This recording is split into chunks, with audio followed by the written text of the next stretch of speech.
Good afternoon everyone. जय हिंद। आवाज आ रही है सब तक मेरी दोस्त? एक बार बताइएगा सारे लोग सुन पा रहे हो मुझे, हाँ या ना? Good afternoon, good afternoon, good afternoon सभी को। जय हिंद। कैसे हैं भाई सभी? और राधे राधे दोस्त। ऑडियो वीडियो सब ठीक है? कंफर्म? सही सही बताओ यार, पक्का?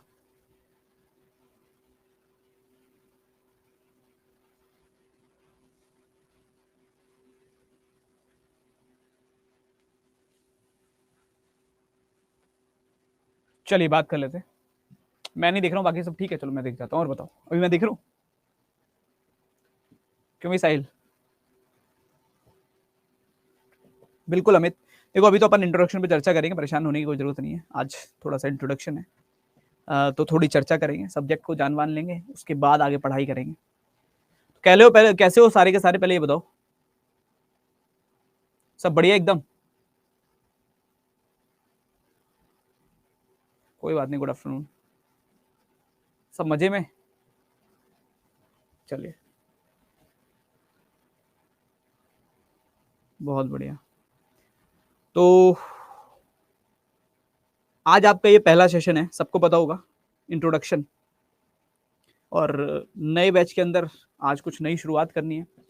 तो बहुत सारे से बच्चे ऐसे होंगे जो नए होंगे, और बहुत सारे से बच्चे ऐसे होंगे जो पुराने भी हो सकते हैं। कुछ ऐसे होंगे जो शायद आज पहली बार मेरे साथ कनेक्ट हुए होंगे इस बैच के माध्यम से।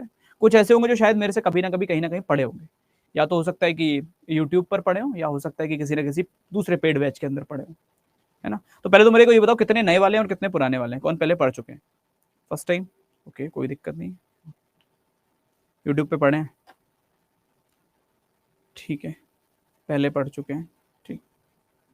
तो काफ़ी सारे से नए और काफ़ी सारे से सेकेंड टाइम वाले हैं। तो देखो, पुराने वालों से तो कोई बात नहीं करनी मेरे को, क्योंकि उनको तो पता ही है कि मैं कैसे पढ़ाता हूँ, और मुझे पता है उनको कैसे पढ़ाना है, दोनों चीज़ें।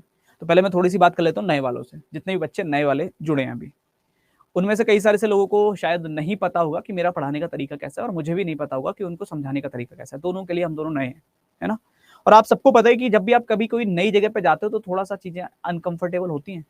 कभी किसी नए रिश्तेदार के घर पे जाओ, जिसके घर पे कभी कभी जाते हो, और उनके यहाँ पे जाके बैठ जाओ, है ना? तुम्हें बहुत तेज भूख लग रही हो, वो नाश्ता पूरा ला के रख दें तुम्हारे सामने, जिसमें चाय, नमकीन, बिस्किट सब रखे हो। तुम्हारा कितना ही मन कर रहा हो, जब तक वो 3-4 बार ना बोले तब तक उठाते नहीं हो, है ना? और वही चीज अपने घर पे हो, सेम सिचुएशन। तुम्हें भूख लग रही हो, चाय ना भी बनी हो तो तुम शोर काट दोगे, चाय बनाओ जल्दी से, भूख लग रही है मुझे, है ना? या फिर मैं बात करूँ तो ऐसा कर लो, वैसा कर लो, खाना ला दो, ये ला दो, वो बिस्किट दे दो। तुम घर में तो अपने शोर काट दो, क्यों? क्योंकि घर में कंफर्टेबल ज्यादा हो, तो अपने लोगों के सामने ज्यादा खुल के बोल पाते हो। और वही चीज जब कहीं नई जगह पे जाते हो तो थोड़ा सा मुश्किल होता है तुम्हारे लिए उन चीजों को कम, मतलब उस जगह पे जाके चीजों को बेहतर कर पाना, या कह सकते हो कि डिस्कस कर पाना, दोनों चीजें। तो जितने भी बच्चों के लिए नई क्लास है, तो पहले तो मैं उनको ये कहना चाहूंगा, इस चीज को भूल जाओ कि नई क्लास है, ठीक है? ये क्लास तुम्हारी अपनी क्लास है, तो बहुत बिंदास होकर तुमको पढ़ना है। चैप्टर की तरह नहीं पढ़ना है, ठीक है? चैप्टर की तरह नहीं पढ़ना है। तुमको ये नहीं सोचना है कि मैं ऐसा कर लूँ, वैसा कर लूँ, या ये तो पढ़ाई होगी, 1 घंटे पढ़ना हुआ करेगा। कोई चैप्टर नहीं, बिंदास होकर आया करोगे रोज कि हाँ 1 से 2 जाना है, साहिल सर की क्लास है, मतलब तुमको ये लगना चाहिए हाँ ठीक है, दिमाग बिल्कुल एकदम फ्रेश हो जाएगा वैसे पढ़ने चल रहे हैं। तो तुमको इसको वर्डन नहीं लेना है। क्लियर है? पहले ये बताओ। अरे बहुत बहुत धन्यवाद विशाल, बिल्कुल आते हैं दोस्त किसी दिन। अभी सब कुछ बता दूंगा, सारी क्लास कब स्टार्ट होगी, हर एक चीज बता दूंगा, परेशान मत हो। क्लास का टाइम क्या है, कौन सी क्लास कब होगी, क्या होगा क्या नहीं होगा, हर एक चीज बता दूंगा, उसके लिए परेशान मत हो। थोड़ा सा टाइम दे दो मेरे को, समझो थोड़ा, ठीक है? तो पहली चीज तो ये हो गई। तो आप लोगों को अगर हम बात करें तो बिल्कुल ओके आरिफ, अब आ गया, कोई दिक्कत नहीं है। तो सबसे पहली चीज तो आप लोगों को यही है कि दिमाग में आपके कुछ नहीं चलना चाहिए। क्लास आपके लिए आपकी अपनी क्लास होनी चाहिए, कि बस हाँ अपने घर पे जा रहे हैं, जैसे आप अपने घर पे अपने भाई वगैरह के साथ में चीजें डिस्कस करते हो, वैसे ही आपको मेरे साथ में चीजों को डिस्कस करना है। पढ़ाई नहीं करनी है हमको, हमको चीजें डिस्कस करनी है, सीखनी है, समझनी है। तो ऐसा नहीं होगा कि मैं आके पढ़ा रहा हूँ तुमको, मैं तुम्हारे साथ में चीजें डिस्कस करूंगा, ठीक है? जिससे कि तुमको लगे कि हाँ ये चीजें अपन को आती हैं कि नहीं आती है, तो उस पर तुम्हारे पॉइंट क्या है, मेरे पॉइंट क्या है, उनको मिला के एक नया पॉइंट बना के आपको सीखना है। क्लियर है? तो अपने को बहुत ज्यादा ऐसे नहीं लेना कि यार मैं आके तुमको थ्योरी लिखवा दूंगा, मैं आके तुमको पॉइंट लिखवा दूंगा, मैं आके तुमको कहूंगा ये लिखना शुरू कर दो, इसको नोट कर लो, इसको ऐसा कर लो, इसको वैसा कर लो। नहीं होगा वो कुछ। यहाँ डिस्कशन चलेगा। मैं कुछ कह रहा हूँ, तुम अगर उस बात से सहमत हो तो ठीक है, नहीं सहमत हो तुम अपना पॉइंट बताओ, फिर हो सकता है मैं तुम्हारी बात से सहमत हो जाऊं, तो वो दोनों चीजें अपन इसमें लेकर चलेंगे। क्लियर है पल्टन? तो वो सारी की सारी चीजें इसमें चलने वाली हैं, पहली चीज, ताकि अपन चीजों को ज्यादा बेहतर डिस्कस कर पाए, दिमाग में कुछ भी मतलब वो ना रहे। दूसरी चीज ये है कि कोई चीज तुमको आती है और नहीं आती है, तो इन दोनों चीजों के अंदर तुम चुप होकर नहीं बैठे रहोगे कि हमको आती तो नहीं, हम चुप बैठे हैं इंतजार कर रहे हैं कोई और पूछ ले, तो कोई और नहीं आएगा पूछने के लिए। अगर तुमको कुछ नहीं आता है, मैंने कुछ पूछा कि इसका ये बताओ क्या होता है, तुमको अगर नहीं आता तुमको बिंदास होकर बोलना सर नहीं आता, काय को दिक्कत नहीं इस चीज की। अगर सब कुछ आता होता तो काय को आते तुम इस बैच में पढ़ने के लिए। तो अगर कुछ नहीं आता है तो उस पर ये मत सोचना कि यार बेइज्जती हो जाएगी, नहीं बोल रहे कोई और बोल देगा, हम क्या करेंगे बोल के, हम तो चुप बैठे हैं। तो जो चुप रहेंगे वो कुछ नहीं सीख पाएंगे। पहली चीज, अगर सीखना है तो पार्टिसिपेट करना पड़ेगा उस चीज के अंदर, नहीं आता है तो बोलना पड़ेगा कि नहीं आता है, आता है तो बोलना पड़ेगा आता है। इतना काम हो जाएगा, बहुत ज्यादा काम नहीं है, सिर्फ इतना है कुछ आता है तो हाँ बोल दो, नहीं आता तो ना बोल दो, हाँ या ना, दो शब्द। जो बच्चे पहले से पढ़ रहे हैं उनको पता होगा, इस काम पे मैं बहुत ज्यादा फोकस करता हूँ कि रिस्पॉन्स तुम्हारा बहुत जरूरी है अगर तुमको कुछ सीखना है तो। अगर तुमको रिस्पॉन्स देना नहीं आता तो फिर तुम्हें सीखना बहुत मुश्किल है, क्योंकि अगर कोई चीज आपको नहीं आती तो पहले आपको खुद को बताना पड़ेगा कि मुझे नहीं आती, आपको खुद से एक्सेप्ट करना पड़ेगा मुझे नहीं आती, तब आप उसको सीख सकते हो। अगर आप मानने को भी तैयार नहीं हो कि आपको नहीं आती तो आपको सीखना बहुत मुश्किल है। ठीक है, चलो। तो आज की जो क्लास है उसमें हम थोड़ा पढ़ेंगे भी, लास्ट में मैं तुमको कुछ पढ़ाऊंगा, लेकिन उससे पहले हम थोड़ा डिस्कशन करेंगे। तो डिस्कशन कर लें, कुछ चीजें हैं जो जाननी जरूरी हैं, ताकि आज पहले दिन हम मेरे और आपके बीच में जो एक गैप हो वो खत्म हो जाए और एक कनेक्शन बन पाए, और उस कनेक्शन की वजह से कल से जब मैं आपको चैप्टर्स पढ़ाना स्टार्ट करूं, हम टॉपिक्स पढ़ना स्टार्ट करें, तो आप अच्छे से चीजों को सीख पाओ। क्योंकि होने को मैं पहले दिन भी चैप्टर रख सकता था, मेरे लिए तो और बेहतर रहता, एक क्लास कम हो जाती, लेकिन पॉइंट ये था कि मेरे को वैसे नहीं पढ़ाना था तुमको कि सीधे आऊं मैं पढ़ाऊं और तुमको चाहे समझ में आ रहा है कि नहीं आ रहा है। जीरो लेवल है, कोई दिक्कत नहीं है दोस्त, मैं जीरो से पढ़ाऊंगा, परेशान मत हो, बट आपको बस हाँ या ना बोलना पड़ेगा, इतना कर लेना। क्लियर है दोस्त? तो कर ले शुरू पलटन, तैयार हो? थोड़ा सा डिस्कशन, कुछ नया मिलेगा जानने को, ऐसा है, क्योंकि कई सारी चीजें आज हम वो डिस्कस करने वाले हैं जो तुमको किसी किताब में नहीं मिलेंगी, जो तुमको शायद किसी टीचर ने नहीं पढ़ाई होंगी आज से पहले, वो सारी चीजें हम इसमें डिस्कस करेंगे। ठीक है, चलो। तो सबसे पहली चीज यही आती है कि जो हमारा विषय है उसका नाम है रीजनिंग। तो आप में से कितने ऐसे हैं जो ये जानते हैं कि रीजनिंग क्या होता है? जल्दी से बताओ मेरे को, what is the reasoning? Reasoning कहते किसको है? जल्दी से।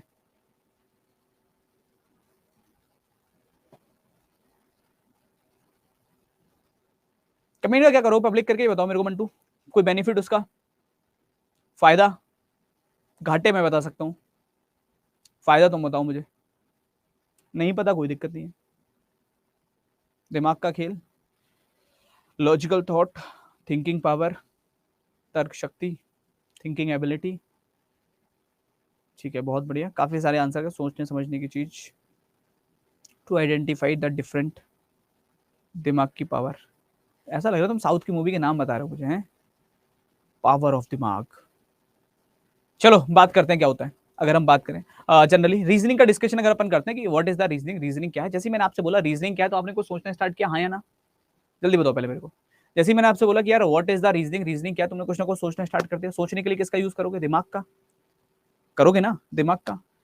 तो जो आपकी मेंटल एबिलिटी होती है उसी को रीजनिंग कहते हैं। आप कहोगे मेंटल एबिलिटी क्या होती है? जो तुमने सोचना शुरू किया था वही मेंटल एबिलिटी होती है।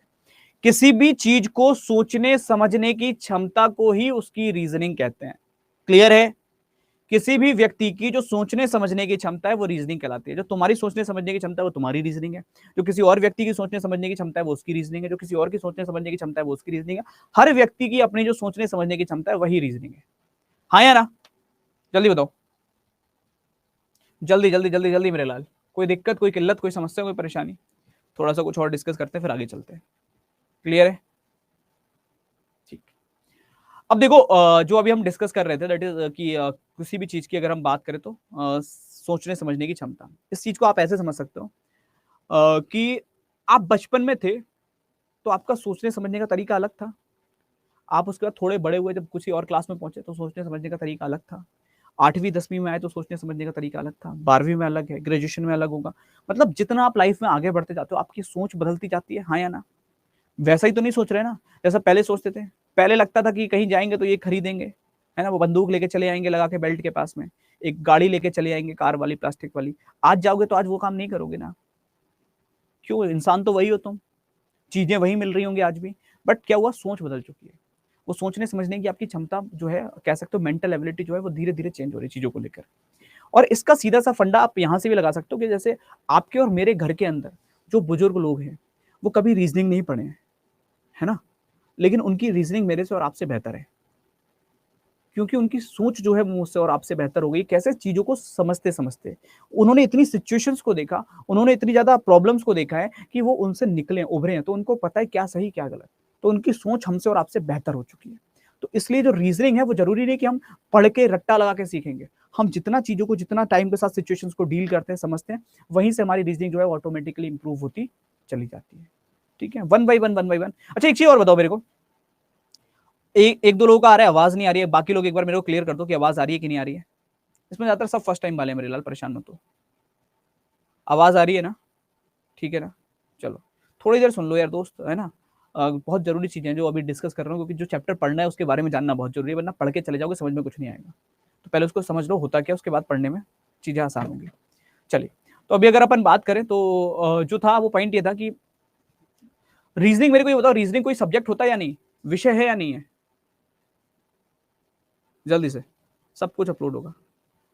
अभी सारे प्रश्नों के जवाब दे दूँगा, थोड़ी देर मेरे को सुन लो, फिर मैं तुम्हारी सुन लूँगा। अगर थोड़ा-सा पेशेंस रखो दोस्तों। है? नहीं है? ओके, ठीक है। चलो, दोनों प्रकार के जवाब मेरे पास हैं, कुछ का आया है, कुछ का आया नहीं है। अब एक पॉइंट यहाँ पर आता है कि रीज़निंग बहुत इंपॉर्टेंट मान लेते हैं सब्जेक्ट है। अगर रीज़निंग बहुत इंपॉर्टेंट सब्जेक्ट है, तो आप मुझे बचपन से क्यों नहीं पढ़ा रहे थे? जब मैं गणित पढ़ रहा था पहली, दूसरी, तीसरी क्लास में, मैं विज्ञान पढ़ रहा था, मैं हिंदी पढ़ रहा था, अंग्रेजी पढ़ रहा था, तब रीज़निंग पढ़ा देते। हर क्लास में एक-एक चैप्टर पढ़ाते, 12 क्लास में 12 चैप्टर तो पढ़ ही लेता मैं। लेकिन तब तो तुमने पढ़ाया नहीं। और अगर रीज़निंग इंपॉर्टेंट सब्जेक्ट नहीं था, तो जब मैं नौकरी लेने जाता हूँ, तो हर एग्ज़ाम में रीज़निंग आती है ना? किसी भी एग्ज़ाम में बैठ जाओ, रीज़निंग आ जाती है। अगर इंपॉर्टेंट है भाई, नौकरी में तुम्हें चाहिए कि रीज़निंग ही चाहिए, तो तुम पहले पढ़ा देते, और नहीं है तो अब क्यों पढ़ा रहे हो? तो जैसे मैंने अभी तुमसे डिस्कस किया, रीज़निंग जो है वो दोस्त सब्जेक्ट नहीं है, सोच है। और जब भी कोई इंसान आपको किसी भी ऑर्गेनाइजेशन के अंदर नौकरी देगा, आप मान लो एसएससी में कोई ऑफिसर बनने जा रहे हो, आप रेलवे के अंदर कोई अधिकारी बनने जा रहे हो, आप मान लो किसी डिफेंस सिस्टम के अंदर कोई ऑफिसर बनने जा रहे हो, आप कुछ किसी भी जॉब पर जा रहे हो, आप पुलिस में जा रहे हो, आप कहीं भी जा रहे हो, तो जब आप वहां उस पोजीशन पर बैठोगे, तो सामने वाला ये जरूर चेक करेगा कि आपकी अपनी सोच और समझ भी है कि नहीं है, या आप सिर्फ किताबों को पढ़कर पास तो नहीं हो रहे। कुछ लोगों को देखना, वो रट्टा बड़ा अच्छा लगाते हैं, तो उनको वैसे किताबी नॉलेज तो बहुत अच्छी होती है, लेकिन दिमाग काम नहीं करता, सोच और समझ कुछ नहीं है। उस किताब से बाहर का कुछ पूछ लो तो चुप हो जाएंगे। और कुछ बच्चे ऐसे होंगे जो शायद रट्टा नहीं लगा पाते, वो उतना याद नहीं कर पाते, लेकिन उनका दिमाग बहुत अच्छा चलता है, वो सोच और समझ का बहुत अच्छा इस्तेमाल करते हैं, अपनी दिमाग का बहुत अच्छा प्रयोग कर लेते हैं। और इस कंपैरिजन में अगर आप कभी भी देखोगे, तो जो अपनी सोच और समझ का अच्छा इस्तेमाल कर रहा है, वो अपने जीवन में ज्यादा अच्छा करता है उस बच्चे से जो किताबों को रट के ज्यादा पास हो रहा था। और इसका एग्जाम्पल होगा आपके स्कूल कॉलेज के अंदर, जो बच्चे कई बार टॉपर होते हैं, वो शायद बहुत नीचे रह जाते हैं, और जो बच्चा बहुत कम परसेंटेज से भी पास हुआ होता है, वो बहुत आगे निकल जाता है अपनी लाइफ के अंदर। क्यों? क्योंकि उसकी सोच जो है वो बाकियों से बेहतर है, उसका विजन ज्यादा बेटर होगा बाकियों के कंपैरिजन में। जरूरी नहीं कि हम परसेंटेज जो ला रहे हैं, किताबों में जो हम रट्टा लगा रहे हैं, वही सारी चीजें बहुत जरूरी है। डिपेंड करता है आपकी थिंकिंग कैसी है, आप कहां तक का सोच पा रहे हो, वो चीजें बहुत ज्यादा जरूरी है। अब समझो, इसी चीज के आधार पे अगर मैं बात करूं आपसे, तो एक पॉइंट आता है जिसपे हम चर्चा करते हैं। जैसे रीजनिंग धीरे धीरे वन बाई स्टेप चल रही है। जैसे अभी आपने एक सिचुएशन देखी होगी, मान लो कल को तुम एक अधिकारी बन जाते हो किसी भी डिपार्टमेंट के अंदर, और वहां पे कोई एक ऐसी समस्या आ जाती है जिसका जवाब ना तो गूगल के पास है, ना किसी किताब के पास है, ना आपके किसी दोस्त के पास है। तो आपको वहां पर कोई ना कोई तो डिसीजन लेना पड़ेगा ना। और आपका वो जो डिसीजन होगा, वो बहुत सारे से लोगों को प्रभावित कर सकता है। तो उस जगह पे आपका वो लिया गया डिसीजन सही होना बहुत जरूरी है। इसका सबसे अच्छा एग्जांपल है कोविड, कोरोना आया था। अच्छा, कोरोना आया था, उससे पहले किसी ने नहीं सुना होगा कि ऐसा भी कुछ हो सकता है कि घर से बाहर निकलने पे फाइन लगेगा, मैं और आप अगर हाथ मिला लेंगे तो बीमारी ट्रांसफर हो जाएगी। ऐसा तो पिक्चरों में लगता था कि हाथ पकड़ने से बीमारी ट्रांसफर हो जाएगी, अगर तुमने कुर्सी छू ली और मैंने वही कुर्सी छू ली तो मुझे वही बीमारी हो जाएगी है, घर से बाहर जाऊंगा तो फाइन लग जाएगा। ये तो कल्पना से भी परे था ना कि ऐसा भी कुछ होगा, लेकिन हुआ। जब ऐसा हुआ होगा तो सोच के देखो, जो लोग उस समय प्रशासन में थे, जो लोग उस समय मतलब कह सकते हो जो लीडर्स थे, हमारे यहाँ के नेता लोग थे, उन लोगों के पास क्या उसके जवाब थे? उन्होंने किसी किताब में क्या उसके कोई सॉल्यूशन पढ़ रखे थे? कोई गूगल पे क्या उसका कोई सॉल्यूशन मिलता? नहीं मिलता ना। उन लोगों ने क्या किया होगा उस जगह पे? अपनी सोच और समझ का इस्तेमाल करके ही तो डिसीजन लिए होंगे। और उस जगह पे अगर वो कोई ऐसा डिसीजन ले बैठते जो गलत होता, तो कितने सारे से लोगों की जान की, या किसी मतलब कह सकते हो कि फाइनेंशियली कितनी सारी दिक्कतें आ जाती। आपके डिस्ट्रिक्ट का मजिस्ट्रेट ही एक गलत डिसीजन ले लेता उस समय पे, तो कितनी बड़ी समस्या पैदा हो जाती। कल को आप भी इस जगहों पे बैठोगे, जब आप बैठोगे तो आपको भी वही डिसीजन लेने होंगे, और हो सकता है आपके सामने भी कोई ऐसी समस्या आ जाए जिसका जवाब किसी के पास ना हो। तो उस जगह पर आपको जब वो डिसीजन लेना होगा तो आपको पता होना बहुत जरूरी है कि क्या सही है और क्या गलत है। क्लियर हो रहा है पलटन? तो अब ये समझ में आ गया सबको कि रीजनिंग क्या होता है। देखो मैं फिर बोल रहा हूं कि आज हम थोड़ा सा डिस्कशन करेंगे, सब्जेक्ट को जानना बहुत जरूरी है, सिर्फ क्वेश्चन आंसर करके काम नहीं चलता। सिर्फ क्वेश्चन आंसर करने के लिए यूट्यूब काफी है, तो चीजों को सीखना बहुत जरूरी है, समझना बहुत जरूरी है। पढ़ के चले जाते हैं बहुत सारे से लोग, अगर मैं बात करूं तो पूरे पूरे बैच खत्म हो गए हैं, तो उनसे लेकिन खाली जाके इतना सा सवाल पूछ लेना कि रीजनिंग किसको कहते हैं, चुप हो जाएंगे। चैप्टर के नाम बताएंगे, कोडिंग, डिकोडिंग, डायरेक्शन, डिस्टेंस, ये बताने लग जाएंगे। क्यों? क्योंकि कभी जाना ही नहीं। अरे जिस चीज को पढ़ रहे हो कम से कम उसके बारे में समझ तो लो कि होता क्या है, वो कहते किसको है। वो जब उतना ही नहीं सीख पा रहे हो तो फिर आगे क्या सीखोगे। चलो अब आगे बात करते हैं इसी चीज में कि आगे अगर मैं बात करूं सेकंड पॉइंट पे, तो पॉइंट ये आता है कि हम जो एग्जाम के पॉइंट से रीजनिंग पढ़ेंगे वो कितने प्रकार की होगी, बताओ कितनों को पता है कितने प्रकार की रीजनिंग हमारे एग्जाम में देखने को मिलती है और कौन कौन सी हम पढ़ते हैं? दैट्स गुड, बहुत बढ़िया। तो कौन सी होगी? ठीक है बताओ कौन कौन सी होगी। विठल, प्रशांत, नहीं पता, कोई दिक्कत नहीं हुई, कोई बात नहीं। राहुल, इतना भी पता है जिनको कि हमको नहीं पता है वो काफी है यार, तुम लोग बहुत आगे जाओगे, परेशान मत हो ना तुम अगर आज ये बोल रहे हो ना हमको नहीं पता, तो ये बहुत बड़ी चीज है। बाकी ये भी नहीं बोल पा रहे कि हमको नहीं पता, तो तुम उनसे बहुत आगे हो। चलो हाँ देखो, अगर अपन बात करें, दो प्रकार की रीजनिंग हम पढ़ते हैं, पहली कहलाती है वर्बल रीजनिंग और दूसरी कहलाती है नॉन वर्बल रीजनिंग। याद रहेगा, एक होती है आपकी वर्बल रीजनिंग और एक होती है आपकी नॉन वर्बल रीजनिंग। इस दो प्रकार की रीजनिंग को अगर हम बात करें तो हम लोगों को पढ़ना होता है। अब इसमें एक पॉइंट आता है कि वर्बल रीजनिंग किसको कहते हैं। कितने लोगों को पता है कि वर्बल रीजनिंग कौन सी रीजनिंग को बोलते हैं? जल्दी से बताओ, वर्बल रीजनिंग कौन सी रीजनिंग कहलाती है दोस्त?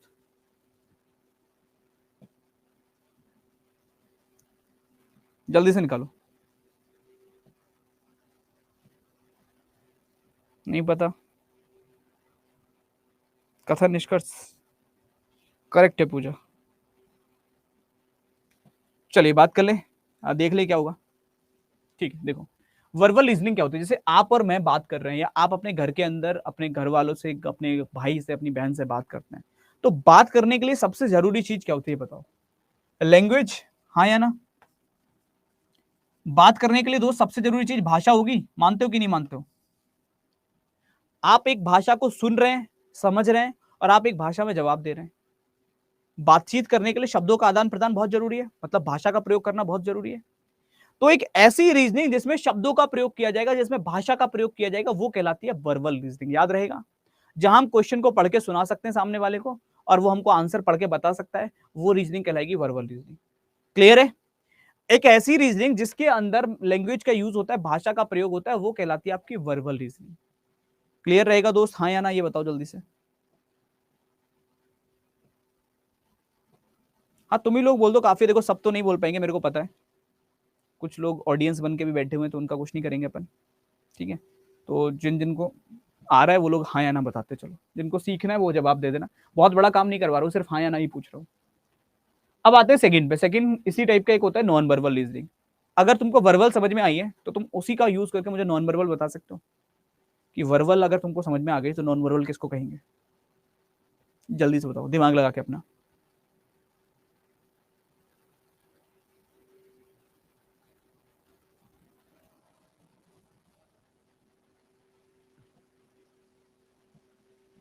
बिल्कुल करेक्ट है। तो नॉन वर्बल, वर्बल का मतलब सर अभी आपने बताया लैंग्वेज, एक ऐसी रीजनिंग जहां लैंग्वेज का यूज हो रहा है। तो नॉन वर्बल मतलब नॉन लैंग्वेज, एक ऐसी रीजनिंग जहां भाषा का प्रयोग नहीं होगा, मतलब आभाषिक। यस और नो? ये आभाषिक हो जाएगी, जहां भाषा प्रयोग में है ही नहीं, वो कहलाएगी आपकी कौन सी? Non verbal reasoning. क्लियर है ना दोस्त? कैसे सर? जो डायग्राम वाले क्वेश्चंस होते हैं वो सारे के सारे नॉन वर्बल का पार्ट होते हैं, जहां पे चित्रों को हम देखते हैं, डायग्राम्स को हम देखते हैं। अब एक चीज समझो, इसी चीज के हिसाब से अगर हम बात करें तो बिल्कुल विशाल आ रही है, इसको आप अपने घर पे भी बहुत बार यूज करो। कैसे करे हो? देखो कई बार आप अपने घर पे मम्मी का या पापा का चेहरा देख के समझ जाते हो ना कि आज पापा गुस्से में है, आज पापा खुश है। आप चेहरा देख के समझ जाते हो, आप जाके पूछते तो नहीं हो, और एक्चुअल में वो गुस्से में होते हैं। आपने चेहरा देखा और आप समझ गए यार आज पापा गुस्से में लग रहे हैं, और एक्चुअल में वो गुस्से में है। ऐसा नहीं कि आपको गलती, आपको कुछ धोखा हुआ, तो वहां आपने बातचीत नहीं करी, आपने जाके पापा से पूछा नहीं पापा आज आप गुस्से में हो, लेकिन आपने चेहरा देखा और आपने समझ लिया। जहां आप चित्रों को ऑब्जर्व करके चीजों को समझ रहे हो, जहां आप फिगर्स को ऑब्जर्व कर रहे हो, वो जो ऑब्जर्व करने वाली चीजें होती हैं वो होती है नॉन वर्बल, जहां शब्दों का आदान प्रदान नहीं हो रहा है फिर भी हम चीजों को समझ जा रहे हैं। जैसे कभी कभी कोई खुश होता है, कभी कभी कोई गुस्सा होता है, कभी कभी कोई चौंक जाता है, तो हम सिर्फ उसके एक्सप्रेशन को देख के समझ जाते हैं, अच्छा ये खुश है, अच्छा इसको सही लगा, अच्छा ये डर गया। तो वो जो चीजें हैं वो सारी की सारी हम क्या कर रहे हैं, एक्सप्रेशन को रीड कर पा रहे हैं, जहां हम डायग्राम को ऑब्जर्व कर रहे हैं, वो कहलाती है आपकी नॉन वर्बल। क्लियर है दोस्त, जल्दी बताओ हाँ या ना। गुड। अब इसके बाद चलते हैं थोड़ा सा आगे, दैट्स हम बात करेंगे। अब थोड़ा सा मैं कुछ पढ़ाना चाह रहा हूं तुमको, 10 से 20 मिनट पढ़ोगे, तैयार हो? 20 मिनट के आसपास मैं तुमको कुछ पढ़ाना चाह रहा हूँ, तो सारे लोग रेडी हो पढ़ने के लिए, ठीक है ना? चलो ठीक है। बहुत इंपॉर्टेंट चीज है जो अभी हम पढ़ेंगे आज, मतलब आगे आने वाले हमारे सारे चैप्टर्स को इम्पेक्ट करेगी वो। अभी नहीं बनाने, बता दूंगा मैं कब बनाने दीपक, ठीक है? देखो, सबसे पहली चीज जो ये आती है, ये बताओ मेरे को, हर एक चीज का अपना एक फाउंडेशन होता है, ये मानते हो? एक अपना बेस होता है, एक अपना आधार होता है, हाँ या ना? अगर मैं तुमसे बात करता हूँ कि यार गणित पढ़ना था मेरे को, तो आप कहोगे सर गणित का एक आधार है। और अगर किसी को ऐसा लग रहा है कि फाउंडेशन की कोई जरूरत नहीं पड़ती, डायरेक्टली हो जाता, तो मुझे बस इतना बताओ, हमने पहली, दूसरी और तीसरी क्लास में गणित में क्या पढ़ा था? जोड़ना पड़ा था, घटाना पड़ा था, गुणा करनी पड़ी थी, भाग करना पड़ा था, ये सब पढ़ा था। आज के टाइम पे आप जब क्वेश्चंस को सॉल्व करते होगे तो वहां बड़े बड़े फॉर्मूले लगते हैं, बड़ी बड़ी थ्योरम का यूज होता है, बड़ी बड़ी प्रमेय लग रही हैं। तो बड़े बड़े फॉर्मूले वाले क्वेश्चंस के अंदर मैं आपको पूरा फॉर्मूला लिख कर दे दूंगा, मैं आपको क्वेश्चन बता दूंगा, और क्वेश्चन में कौन सा फॉर्मूला लगेगा वो भी बता दूंगा। लेकिन अगर मैं आपसे सिर्फ इतना कह दूं कि आपको ना 4 काम नहीं करने जो आपने बचपन में सीखे थे, जोड़ना मत, घटाना मत, गुणा मत करना, भाग मत करना, ये 4 काम मत करना, और क्वेश्चन सॉल्व कर दो, क्या हो पाएगा क्वेश्चन सॉल्व? बिना जोड़े, बिना घटाए, बिना गुणा करे, बिना भाग करे। एट द एंड आप कितना भी बड़ा फॉर्मूला लगा लो, कितना भी बड़ा कुछ यूज कर लो, लास्ट में आके आपको बेस का यूज करना ही पड़ता है। लास्ट में आपको आके या तो जोड़ना पड़ेगा, कुछ ना कुछ उसमें घटाना होगा, या गुणा करनी होगी, या भाग करनी होगा, कुछ ना कुछ तो हो रहा होगा। तो समझ में आ रहा है? मतलब कितनी भी बड़ी इमारत बना दो, आखिरी में आके उस नींव पे ही टिकेगी, जो हमने बचपन में पढ़ी थी। तो सेम रीजनिंग के साथ भी होगा। और एक चीज मैं तुमको और बताता हूं, तुम में से कई सारे बच्चे ऐसे होंगे जिनको ऐसा लगता होगा मेरा मैथ वीक है, याद रखना, और कुछ ऐसे होंगे जिनका मैथ बहुत अच्छा होगा। तो जिन बच्चों का मैथ वीक होता है ना, एक चीज ऑब्जर्व करना, उनका गणित कोई वैसे वीक नहीं होता कि उनको फॉर्मूले याद नहीं है या ऐसा, फॉर्मूले तो वो देख भी लेंगे। उनका जो मैथ वीक होता है उसका सबसे बड़ा रीजन ये होता है कि उनकी कैलकुलेशन स्पीड बहुत स्लो होती है। उनको जोड़ने में, गुणा करने में, भाग करने में, घटाने में दिक्कत होती है। जैसी कोई बड़ी संख्या आती है तो भाग करने में परेशान हो जाते हैं, या तो लिख के करना पड़ता है या कैलकुलेटर का यूज करते हैं। सेम, या तो वो गुणा करने में भी उनके साथ यही हो जाता है, बड़ी संख्या की गुणा आ जाए तो उनसे डायरेक्टली गुणा नहीं होती। यही समस्या है और कुछ नहीं है।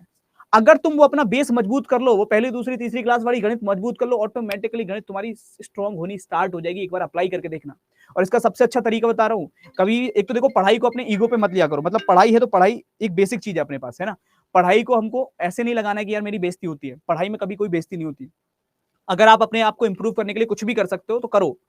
तो गणित को इंप्रूव करने का एक तरीका बता रहा हूँ। कोई भी घर, परिवार, रिश्तेदार, आस पड़ोस के अंदर बच्चा पहली क्लास, दूसरी क्लास या तीसरी क्लास में पढ़ रहा है, उसकी गणित की किताबें उठा के सॉल्व कर दो, बिना पेन और कॉपी के। समझ में आ रहा है? ओरली वो किताबें अगर तुमने सॉल्व कर ली तो ऑटोमेटिकली गणित की समस्या तुम्हारी दूर होनी स्टार्ट हो जाएगी, तुमको पता नहीं चलेगा। और उसका सबसे अच्छा तरीका यह कि उस बच्चे को पढ़ाने के बहाने से बुला लिया करो, लाओ तुमको पढ़ाते हैं, रोज आधा घंटा निकालो, 1 घंटा निकालो कि तुमको पढ़ाएंगे, और उसको पढ़ाने के बहाने से अपना गणित सही कर लो। एक बार करके देखो, ऑटोमेटिकली गणित सही हो जाएगा। लेकिन प्रॉब्लम ये है कि हमको ये लगता है हमारी बेइज्जती होगी अगर हम पहली क्लास का गणित पढ़ेंगे तो बेइज्जती का या तो देख लो या फिर अपने आप को इंप्रूव कर लो, दो ही काम हो सकते हैं। ठीक है, तो अब चलो हम आते हैं किस पे, रीजनिंग की तरफ। जो अपना रीजनिंग था, रीजनिंग का भी एक बेस होता है, जैसे मैथ्स का बेस है वैसे रीजनिंग का एक बेस है। और रीजनिंग का बेस क्या होता है? अल्फाबेटिकल सीरीज, जिसके अंदर 2 चीजें होती हैं। और अब मुझे तुम्हारी ईमानदारी की आवश्यकता पड़ेगी अगर तुमको सीखनी है चीजें तो। अब जो मैं पूछूंगा उसको ईमानदारी के साथ तुमको बताना है, झूठ नहीं बोलना है। सब समस्या मैं संभाल लूंगा, तुम्हारी तुम्हारी पूरी रीजनिंग की रिस्पॉन्सिबिलिटी मेरी। अगर तुम 2 काम कर सकते हो, हाँ और ना बोलने की आदत डाल लो। जो बच्चा रिस्पॉन्स करने की आदत डाल सकता है, जो बच्चा मेरे बोलने पर हाँ या ना मुझे बता देगा, उसकी पूरी रीजनिंग की रिस्पॉन्सिबिलिटी मेरी है। ये मैं प्रॉमिस करता हूं कि रीजनिंग में एक छोटा नंबर मैं कटने नहीं दूंगा।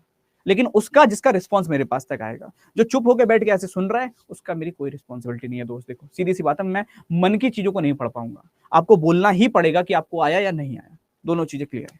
ठीक है, उससे ज्यादा कुछ नहीं चाहिए मुझे आपसे, सिर्फ रिस्पॉन्स चाहिए हाँ या ना का। अगर मैं बात करता हूं, यहाँ पे 2 चीजें आती है, एक आती है प्लेस वैल्यू, एक आता है ऑपोजिट नेटवर्क। अब ईमानदारी से मुझे बताओ ये कितने लोगों को याद है दोनों चीजें, जल्दी से।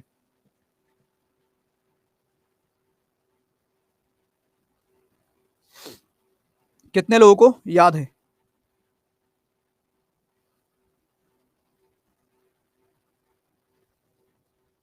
ठीक है, ठीक है, कुछ को याद है, कुछ को नहीं याद है, कोई दिक्कत नहीं है। अगर आपने इतना भी कह दिया कि हमको नहीं याद है तो अब मैं समझा दूंगा।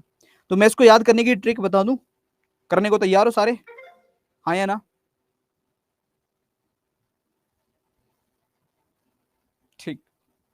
तो अब इसको करने की मैं तुमको ट्रिक सिखाता हूँ, समझो। देखो पहले तो एक चीज, वो चीज दोस्त इतनी है, बहुत सिंपल सी, कि कई तुम में से ऐसे बच्चे होंगे जिनको पहले से याद होगी, तो उनको जिस तरीके से भी याद है वो तरीका बेस्ट है, तरीका बदलने की कोई जरूरत नहीं है। जिनको नहीं याद है उनको मैं अपने तरीके से सिखा रहा हूँ। और उसके अलावा कोई अगर ऐसा बच्चा भी बचता है जिसको लगता है कि मैं कोई और तरीके से याद कर सकता हूँ, तो वो उससे कर लेना, कोई दिक्कत नहीं है। ठीक है, तो जो मैं एक ट्रिक हो सकती है वो मैं बताने का प्रयास करूंगा, लेकिन एक चीज पे, कि अब तुमको 5 से 7 मिनट बिना कोई ध्यान भटकाए सुनना पड़ेगा चीजों को, अगर याद करनी है तो। और एक प्रॉमिस है मेरा कि इस क्लास के खत्म होने से पहले तुमको याद हो जाएगी, ये भी प्रॉमिस है, अगर सुनने को तैयार हो तो। ठीक है, लेकिन फिर वो धुनने सुनना पड़ेगा, ऐसा नहीं कि मैं समझा रहा हूं यहाँ पे और तुम मुझसे पूछो ये वाली क्लास का टाइम बता दो, मैं बता रहा हूँ कुछ और, तुम्हारा ध्यान है कहीं और, पता चले मैं तुमको कुछ और सिखा रहा हूँ, तुम वहां पर लिख रहे हो कि ये क्लास क्यों नहीं हुई आज। तो ये सब नहीं होना चाहिए फिर बीच में। अभी इस पे मैं लास्ट में तुमको पूरा शेड्यूल वगैरह सब बता के जाऊंगा, परेशान मत हो हर एक चीज का। ठीक है, चलो बात कर लेते हैं, कितना होगा। अगर हम बात करें तो बहुत समझने वाली चीज है। नहीं नहीं दोस्त, नया है ये बैच। एबीसीडी अपने पास में ये सारी की सारी चीजें होती हैं, that is called place value. इनको बोलते हैं प्लेस वैल्यू। प्लेस वैल्यू मतलब स्थानीय मान। हर एक अक्षर का जो उसके स्थान का मान होता है वो प्लेस वैल्यू कहलाती है। ए पहले पे होता है, बी दूसरे पे, सी तीसरे पे, डी चौथे पे, ई पांचवे पे, एफ छठे पे, एफ जी सातवें पे। ये सारी की सारी होती है आपकी प्लेस वैल्यू।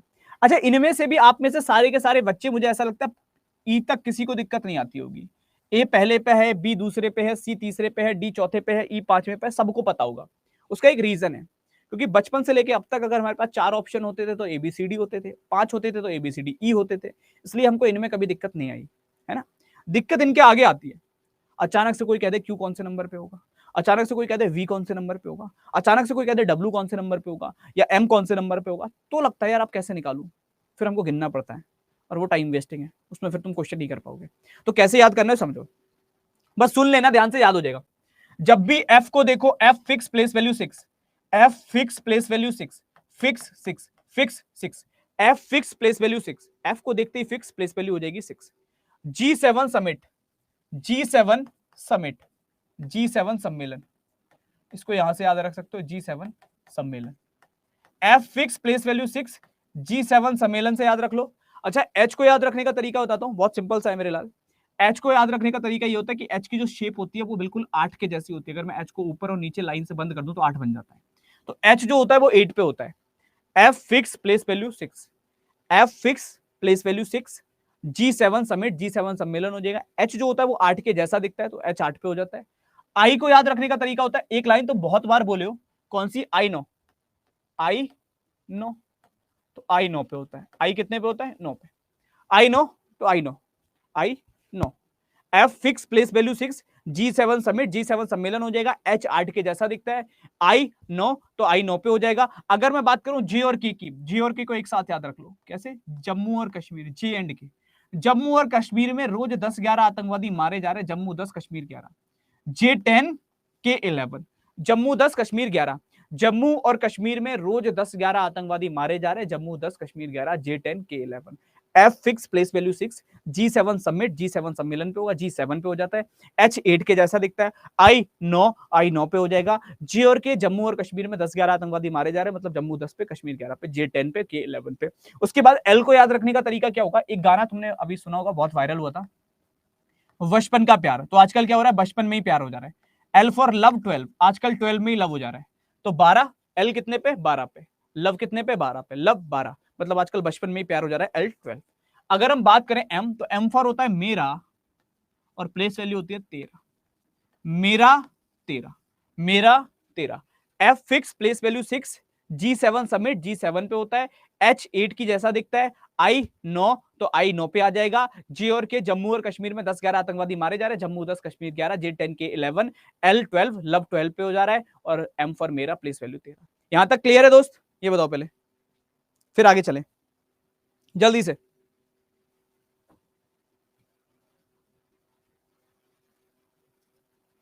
कोई बात नहीं रिया, चलिए दैट्स गुड। ठीक है, बहुत बढ़िया।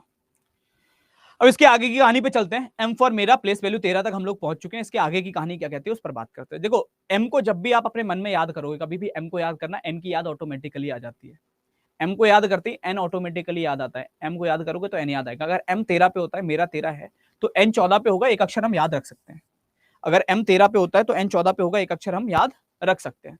उसके आगे की कहानी समझो, बहुत इंटरेस्टिंग है, ठीक है, और एक साथ सुनना इसको।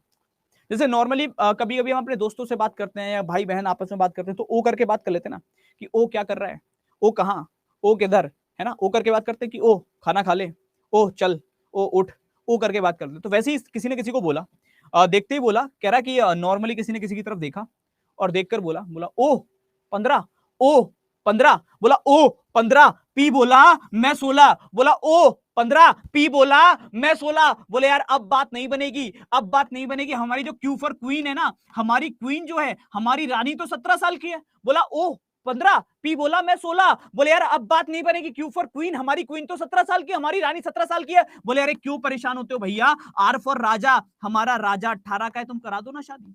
बोले क्यों परेशान होते हो, आर फॉर राजा, हमारा राजा 18 का है, तुम करा दो ना शादी। बोले यार एक दिक्कत है। बोले कौन सी दिक्कत है, बताओ जल्दी से।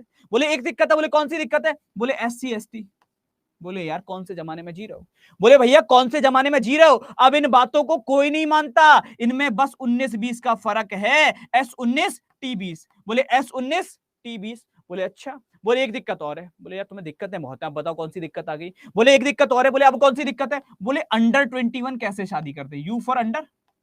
बोले अंडर 21 21 से पहले कैसे शादी करते। अंडर 21, बोले संविधान में लिखा है कि 21 के बाद करो।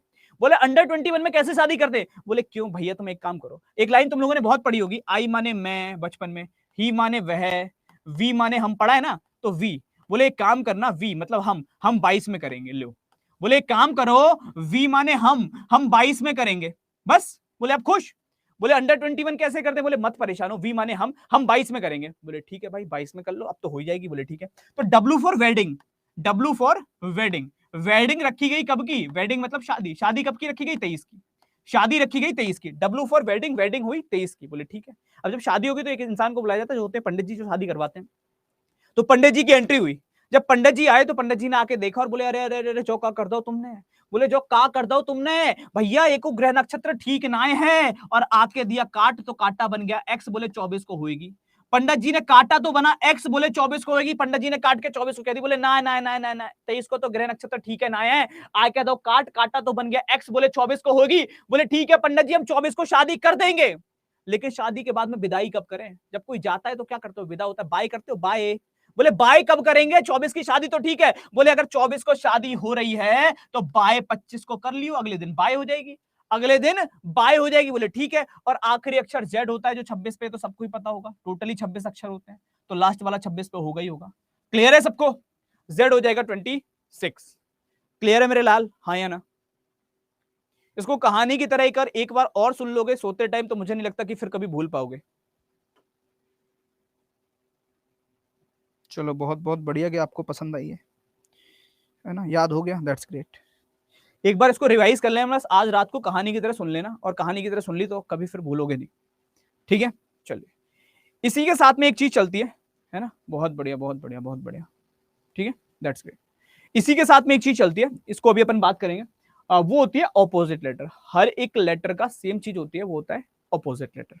मतलब जो अपने पास टोटल 26 अक्षर थे ना, उनको 13-13 के पेयर में तोड़ देते हैं, 13 इधर और 13 उधर।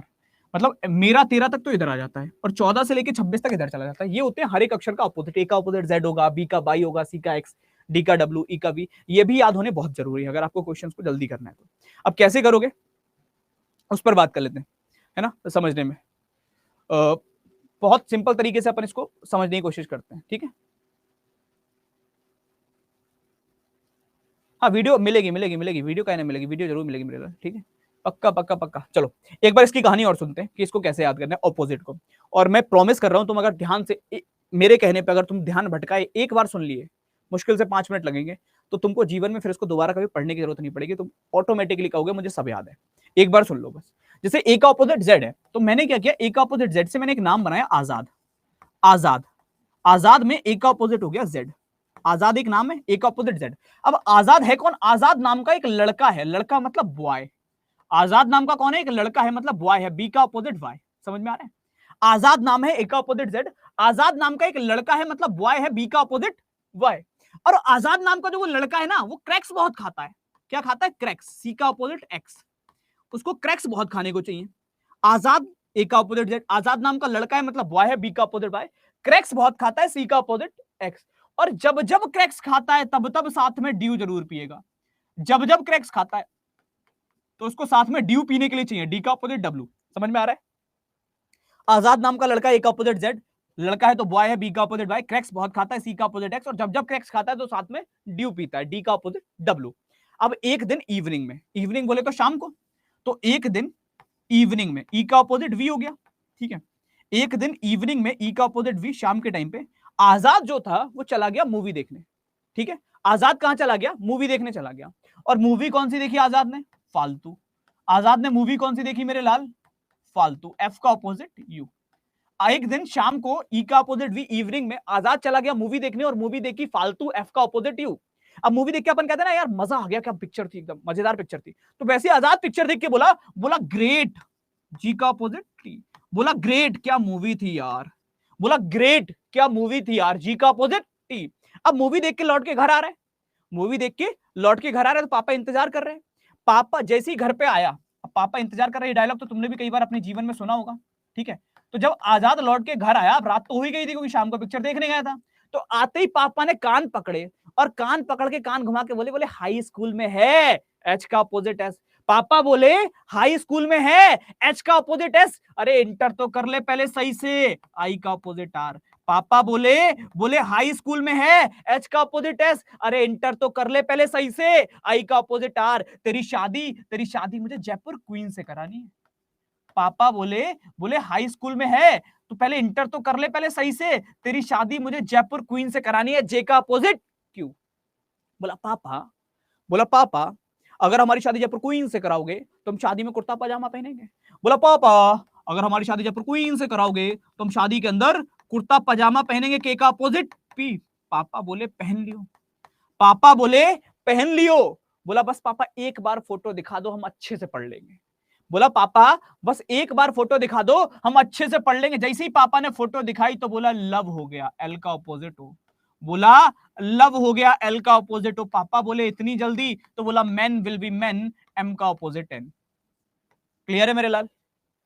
जल्दी से बताओ।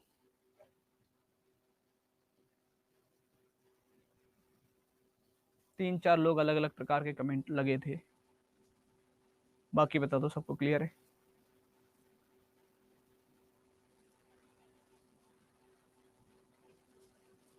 याद हो गया? चलिए बहुत बढ़िया। तो अब एक बार बस तुमको इतना काम करना है, आज रात को, अभी थोड़ी देर में इसकी रिकॉर्डिंग तुमको मिली जाएगी यहीं पे जहाँ पे बैचेस है, तुमको आज रात को लेटते टाइम एक बार इस वीडियो को दोबारा से चला के रिवाइज कर लेना। बस कहानी कान में ईयरफोन लगानी, सुन लेनी है खाली, कोई कॉपी नहीं, कोई पेन नहीं, कुछ नहीं। सुन लोगे तो याद रहेगी, फिर कभी नहीं भूलोगे। ठीक है, हो जाएगा इतना काम? जल्दी से बताओ। ठीक, बहुत बढ़िया दोस्त, ग्रेट। ठीक है, चलो ओके। तो अभी थोड़ी सी एक चीज और डिस्कस कर लूं मैं आपसे, क्योंकि अब हमको अपना पहला चैप्टर स्टार्ट करना है। देखो जो हमारा पहला चैप्टर रहेगा वो हम नेक्स्ट क्लास पे स्टार्ट करेंगे, जिसका नाम है कोडिंग एंड डिकोडिंग। मैं आपको एक चीज क्लियर कर दूं कि कोडिंग डिकोडिंग का जो चैप्टर होगा वो हम तब ही कर पाएंगे जब हमको प्लेस वैल्यू और अपोजिट लेटर याद होंगे। अगर मुझे ये दोनों चीजें नहीं पता है तो ये चैप्टर मेरे लिए दुनिया का सबसे टफ चैप्टर बन जाएगा। और अगर ये दोनों चीजें मुझे पता है तो ये चैप्टर मेरे लिए दुनिया का सबसे आसान चैप्टर बन जाएगा। तो तुम क्या बनाना चाहते हो ये तुमको डिसाइड करना है। तुम चाहो तो इसको सबसे टफ बना दो, तुम चाहो तो इसको सबसे आसान बना लो। मैंने दोनों ऑप्शन तुमको दे दिए। अगर तुमको ये दोनों चीजें पता है तो तुम्हारे लिए चैप्टर सबसे आसान, अगर तुमको ये दोनों चीजें नहीं पता है तो तुम्हारे लिए चैप्टर सबसे ज्यादा मुश्किल। चॉइस तुम्हारी है, जो चाहोगे वो बना सकते हो। अपने जीवन को भी वैसे ही चलाना होता है, चाहे तुम जिंदगी को आसान बनाओ चाहे मुश्किल, बस समय पर चीजें करना बहुत जरूरी है। सबसे ईजी बनाएंगे दैट्स ग्रेट, बस यही चाहिए। ठीक है, ये जुनून होना चाहिए। चलो अब जरा एक छोटी सी बात डिस्कस करता हूँ मैं तुमसे, फिर रैप अप करते हैं आज की क्लास का। ठीक है, चलो यार बहुत बहुत धन्यवाद कि आप लोगों को पसंद आई है थोड़ा बहुत, इसके लिए। एक छोटी सी बात जो मुझे तुमसे करनी थी वो ये थी कि नॉर्मली तुम में से सारे के सारे लोग कोई ना कोई गेम कभी देखे हो, कभी भी कोई मोबाइल पे गेम देख लिया हो कि क्रिकेट चल रहा था मोबाइल पे देखा, टीवी पे देख लिया, स्कूल के ग्राउंड में हो रहा था, कहीं कभी ग्राउंड में जाके देखा, कभी देखा है? बहुत बार देखा है। चलो बहुत बढ़िया। तो गेम के अंदर तुमने एक चीज नोटिस करी है, दो लोग होते हैं जो इंपॉर्टेंट होते हैं, एक प्लेयर एक ऑडियंस। हाँ या ना? दो लोग होते हैं ना, प्लेयर होता है एक, एक ऑडियंस होती है, ठीक है, दर्शक और खिलाड़ी। खिलाड़ी का काम होता है खेलना, ऑडियंस का काम होता है देखना, है ना? होता है ना? ऑडियंस का एक और काम होता है, खिलाड़ी अच्छा खेल रहा है तो उसको तालियां बजाओ उसके लिए, है ना? खिलाड़ी मिल जाए तो उसके साथ में फोटो खींचो, अपने सोशल मीडिया पे लगा लो, इंस्टाग्राम पे, व्हाट्सएप पे, जहां लगाना है वहां लगा लो कि आज मैं इनसे मिला, मेरी इनसे मुलाकात हुई, बहुत अच्छा खेला आज इन्होंने, उनके स्टेटस लगा दो। ठीक, ये काम ऑडियंस करते हैं, प्लेयर नहीं करते। वैसे ही अगर अपन बात करें, सेम चीज होती है हर जगह पे, ही सेम चीज चलती है, हर जगह पे यही सेम चीज चलती है, चाहे तुम्हारे लाइफ हो चाहे कहीं भी हो। तो जो प्लेयर है वो अपना काम कर रहा है, जो ऑडियंस है वो अपना काम कर रही है। सेम चीज तुम देखोगे तो तुम्हारे पढ़ाई में भी चल रही है। लेकिन उससे पहले मुझे एक चीज बताओ कि अगर मैं तुमसे कोई भी आज से 10 साल पुराना 2011 का वर्ल्ड कप, जो क्रिकेट देखते होंगे उनसे मैं कहूं 2011 के वर्ल्ड कप के अंदर मुझे ये बताओ कौन से 5 खिलाड़ी, कोई भी 5 खिलाड़ी के नाम बता दो जो वर्ल्ड कप में खेले थे, तो मुझे 5 की जगह 10 के नाम बता दोगे कि सचिन था, सर युवराज था, धोनी था, रैना था, गंभीर था, सहवाग था, 10 के नाम बता दोगे, कोहली था एंड ऑल, क्योंकि तुमको याद है जो खेले थे। सेम चीज मैं तुमसे कहूं ऑडियंस में से मुझे तुम नाम बता दो तो तुम नहीं बता पाओगे, जबकि ऑडियंस ज्यादा आती है। दर्शक जो होते हैं वो लाखों में होते हैं, खिलाड़ी जो होते हैं वो गिने चुने होते हैं 10 या 11। ऑडियंस जो होती है वो लाखों में होती है, लेकिन प्लेयर जो होते हैं वो 10 या 11 होते हैं, तब भी तुमको प्लेयर के नाम याद है। ऑडियंस लाखों में फिर भी उसका नाम याद नहीं है। तो तुमको तय करना है कि तुमको बनना क्या है। या तो तुम ये ऑडियंस बन जाओ जिसका नाम किसी को याद नहीं रहता, या तुम प्लेयर बन जाओ जिसका नाम लोग सदियों तक याद रखते हैं। समझ में आ रहा है? और ऑडियंस तुमने देखे होंगे बहुत, या तो तुम दूसरों के स्टेटस अपने व्हाट्सएप पे लगाओ कि आज मेरा भाई सिलेक्ट हो गया, कांग्रेचुलेशन भाई, आज मेरा भाई रेलवे में लग गया, आज मेरा भाई एसएससी में लग गया, आज मेरा भाई यहाँ लग गया। या तो ये काम करो, या खुद को इस काबिल बनाओ कि लोग तुम्हारा स्टेटस अपने व्हाट्सएप पे लगाएं कि आज मेरा भाई सिलेक्ट हो गया। चॉइस तुम्हारी है, दोनों काम मौजूद है और दोनों प्रकार के प्राणी मौजूद हैं। लेकिन याद रखना, जीवन के अंदर प्लेयर कम होते हैं क्योंकि बहुत मेहनत लगती है, ऑडियंस ज्यादा होती है, कोई मेहनत नहीं लगती। सेम पढ़ाई में भी है, सिलेक्शन वाले कम मिलेंगे क्योंकि बहुत मेहनत लगती है, और देखने वाले बहुत मिलेंगे क्योंकि कोई मेहनत नहीं लगती। तो या तो दूसरों के लिए तालियां बजाना या अपने लिए तालियां बजवाना तय तुमको करना पड़ेगा दोस्त। क्लियर है? और प्लेयर कभी वो नहीं होता जो हर मैच जीतेगा, कोई प्लेयर ऐसा नहीं है यार जो हर मैच जीता है ना। प्लेयर वो होता है दोस्त जो हर मैच खेलता है और आखिरी तक लड़ता है, वो प्लेयर है। कई बार कई खिलाड़ी मैच हारे, तुमने तब भी कहा होगा यार क्या खेला था यार, ये मजा आया था इसकी बैटिंग देख के आखिरी तक, मतलब एक बार को तो ऐसा लगा था ये मैच निकाल देगा। तो प्लेयर वो नहीं है। तो सेम तुम्हारा यार दोस्त, हर एग्जाम क्वालिफाई होगा जरूरी नहीं है, या हर क्वेश्चन का आंसर तुम कर पाओगे जरूरी नहीं है, लेकिन आखिरी तक लड़ोगे और एक ना एक ऐसा मैच आएगा जो तुम्हारी कहीं ना कहीं अगर हम बात करें तो लाइफ को चेंज करके रख देगा। वो एक मैच हर खिलाड़ी को मिलता है जो उसकी लाइफ को बदल देता है, हर प्लेयर को मिलता है। तो वो तुमको भी मिलेगा, बट उसको मिलेगा जो ट्राई करेगा, उसको नहीं मिलेगा जो बैठ के देखेगा।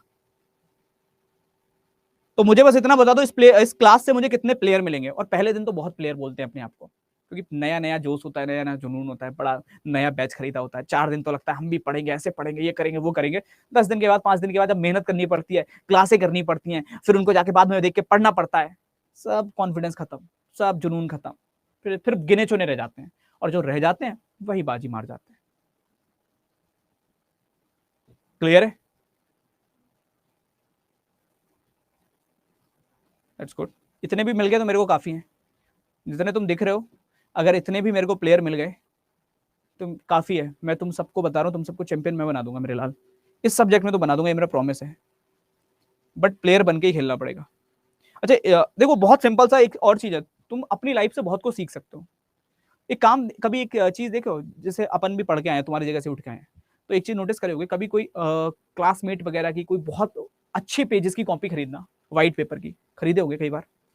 तो जब वो कॉपी वगैरह खरीदे होगे तो याद है पहले पेपर के ऊपर बड़े साफ साफ राइटिंग से बड़े आराम से लिखते हैं ना, काला पेन भी यूज करते हैं, रेड होता है तो वो भी लेते हैं, ग्रीन भी लेते हैं, ब्लू भी लेते हैं, 36 तरीके के पेन का प्रयोग करके साफ साफ राइटिंग में लिखते हैं।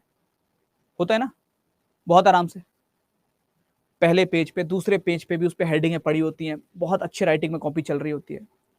जब वो कॉपी के 20, 30, 40 पेज भर जाते हैं, उसके बाद कब वो कॉपी पे एक ही पेन का यूज होने लगता है, कब वो कॉपी धीरे धीरे उस राइटिंग को कब हम रफ कॉपी की तरह यूज करने लगते हैं, नहीं पता चलता। पता है ना। तो पहले पहले दिन तो हर चीज ऐसी लगती है कि बहुत मेहनत करेंगे, इसको ऐसे ही मेंटेन करूंगा, इस कॉपी पे यही साफ साफ राइटिंग में लिखूंगा, लेकिन लास्ट तक मेंटेन कर पाना बहुत कम लोगों के बस की बात होती है। हर कोई नहीं कर पाता, और जो लास्ट तक मेंटेन कर लेता है वही चैंपियन है। शुरुआत सब करते हैं, खत्म कम को करना आता है, और जिसको खत्म करना आता है वही आज के टाइम का विजेता है। सेम प्रिपरेशन का दोस्त, तैयारी का है। पहले दिन बैच खरीदो, नया बैच होता है, पहली क्लास होती है, सबको लगता है मैं ऐसा कर दूंगा, मैं वैसा कर दूंगा, ये होगा वो होगा। लेकिन फिर बोल रहा हूँ, 4 दिन के बाद, 10 दिन के बाद जब आदमी कहता है ना, सब सामने वाला बोलता है तुमको मेहनत करनी पड़ेगी, लगता है मेहनत यार इतनी क्लासें करके कहाँ से कर लें, तो वो जुनून खत्म। फिर कोई क्लास नहीं करेगा, कोई कुछ और नहीं करेगा, जो उसके बावजूद भी उस मेहनत में खुद को तराश जाएगा वो निखर के आ जाएगा। तो आई नो कि कम मिलेंगे, मैं फिर बोल रहा हूँ, प्लेयर हमेशा कम ही होते हैं, किसी भी फील्ड में प्लेयर बहुत ज्यादा नहीं होते, ऑडियंस बहुत होती है। तो ट्राई अब तुमको करना है कि तुम में से कितने प्लेयर बनने के लिए तैयार हो। क्लियर है पलटन? यस और नो? जल्दी बताओ, हाउ इज द जोश? हाई और नॉट? हाउ इज द जोश पलटन? हाई? That's great. मैं तुमसे एक प्रॉमिस करता हूं दोस्त, टीचर की तरह नहीं, भाई की तरह। मैं फिर कह रहा हूं, मैं भाई की तरह तुमसे एक प्रॉमिस करता हूं कि मैं तुमको रीजनिंग में इतनी सी समस्या नहीं आने दूंगा। तुम अपने बाकी सब्जेक्ट संभाल लेना, रीजनिंग मुझ पे छोड़ दो। क्या ए होता है रीजनिंग का, क्या जेड होता है, ये सब मेरी रिस्पॉन्सिबिलिटी है। तुमको इतनी सी भी उसके लिए बारे में नहीं सोचना है। लेकिन सिर्फ तुमको 2 काम करने हैं, इसके अलावा कुछ और नहीं। मैं जब पूछूं तो हाँ या ना का जवाब देना है बस। आता है तो हाँ, नहीं आता है तो ना। इतना जिसने कर दिया उसकी रीजनिंग में संभाल लूंगा, ये मेरा प्रॉमिस है। सिर्फ हाँ या ना, और कुछ नहीं, बस इतना सा काम। ठीक है, जीवन में रीजनिंग के लिए कहीं नहीं भटकोगे, ये मेरा प्रॉमिस है तुमसे। क्लियर है दोस्त? चलिए, तो पहले ये बताओ, आज आपकी पहली क्लास का एक्सपीरियंस कैसा रहा? जो चीजें मेरे को आपको सिखानी थी, जो मुझसे मुझको आपसे बातें करनी थी, क्योंकि ये क्लास में मुझे आपको अपने से फ्रेंडली करना था, वो एक गैप खत्म करना था, हम दोनों के बीच में एक बॉन्ड होना चाहिए। जब वो बॉन्ड होगा तो मैं आपको अच्छे से सिखा सकता हूँ, आप मुझसे अच्छे से सीख सकते हो, है ना। अगर वो बॉन्ड नहीं होगा तो फिर नहीं सिखा सकता था, इसलिए मैंने इसको इंट्रोडक्शन क्लास में रखा है।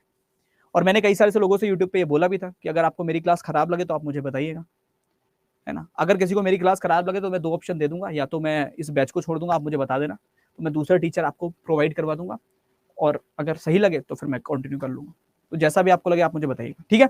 बाकी देखो, कई सारे से लोगों को मेरी क्लास का टाइम 1 से 2 रहेगा। मैं यहाँ पे आपको स्टडी प्लान वगैरह बता देता हूँ कहाँ से मिलेगा। जिस बच्चे को भी क्लासेस की टाइमिंग, स्टडी प्लान देखनी है, इसकी क्लास क्यों नहीं हुई, उसकी क्लास क्यों नहीं हुई, ऐसा क्यों हुआ, वैसा क्यों हुआ, वो सब एक काम कर लेना, हर एक क्लास के टाइमिंग के लिए आप स्टडी प्लान चेक कर लो। गूगल पे जाके जहाँ पे आप वैसे बैच खरीदते हो, adda247 पे जाओ, adda247.com पे विजिट कर लो, ऑल कोर्स की कैटेगरी में चलो। मैं एक एग्जांपल से बता दे रहा हूँ, बाकी आप अपने आप देख लेना।